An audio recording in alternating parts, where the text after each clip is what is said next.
What is up, guys? Welcome back to the channel. So today I wanted to do a quick video on something really useful that could be used every single day. And I kind of thought about something that I wish I would have known when I first started photography. So that one thing is going to be dealing with Instagram, right? So these guys are kind of annoying to work with, right? So you have to have your photos cropped a certain way. You have to deal with a crazy algorithm. You got to know these export settings in order to get the highest quality photo.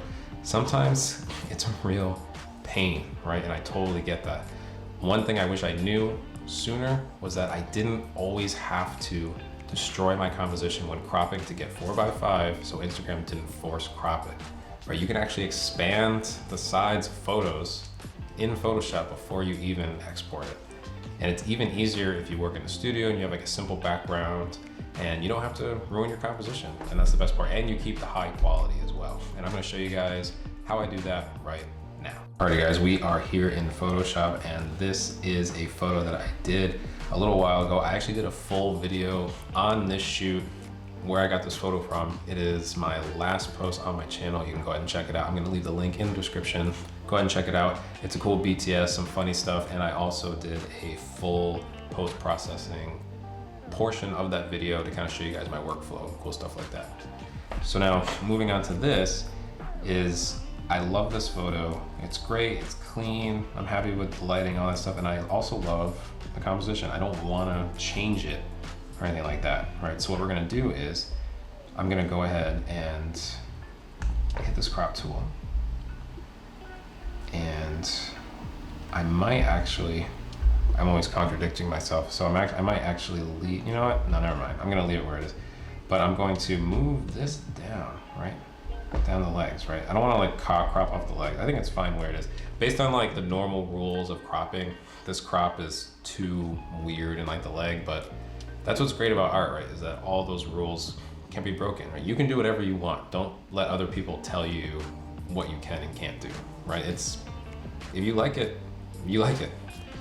So what we're gonna go ahead and do here is, I got this where I want it, and I'm gonna go ahead and hit enter.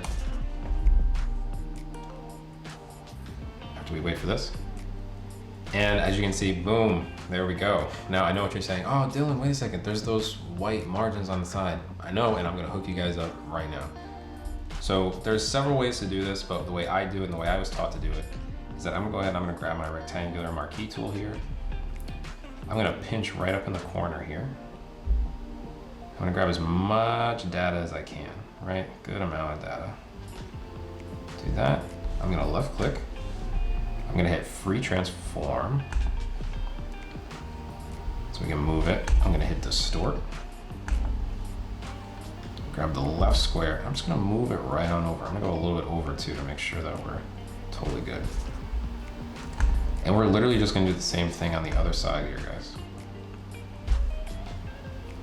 Grab that, go down, get as much data as we can, hit that left click, hit that free transform, hit distort, pull her on over. And that's it.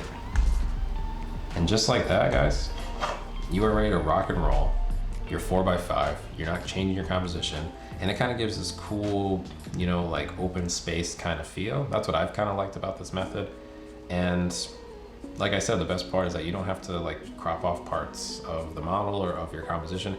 Now, I will say if you're using a really complicated background, you might need a more advanced technique on doing it, or you might just actually have to crop it because this method will distort things, right? And it doesn't really work out, right? So it's not great. You know what, matter of fact, I wasn't going to, but I'm gonna go ahead and I'm gonna show you guys what that would do, right? So I'm gonna go ahead and I'm gonna Control Z this stuff.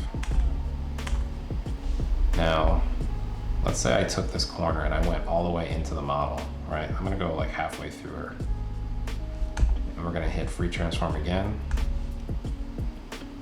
I'm gonna go hit distort. And now at this point, it's gonna start tugging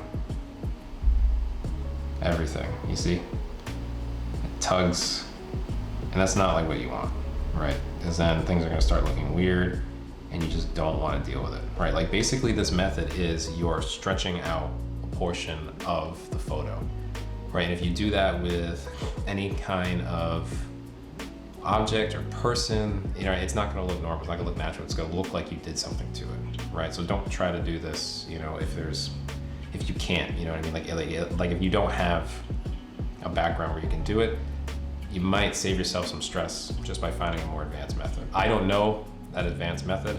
I apologize. I know this is a photography channel. I'm not a wizard. I'm just sharing my experiences as I kind of go through this journey, and I try to help out when I can.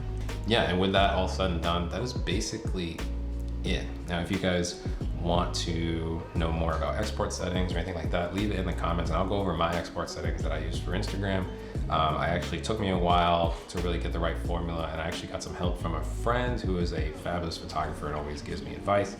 Yeah, and that's really it. I really hope you guys enjoyed this short clip, and I hope that it helped you guys out with your Instagram game so you guys can really maintain that quality. Don't let Instagram destroy your hard work because of their silly settings and their silly algorithms and all that stuff. It's okay to find a workaround, and this kind of does it. I wish I would have known it sooner. Well, with all that said and done, guys, I will see you guys in the next one.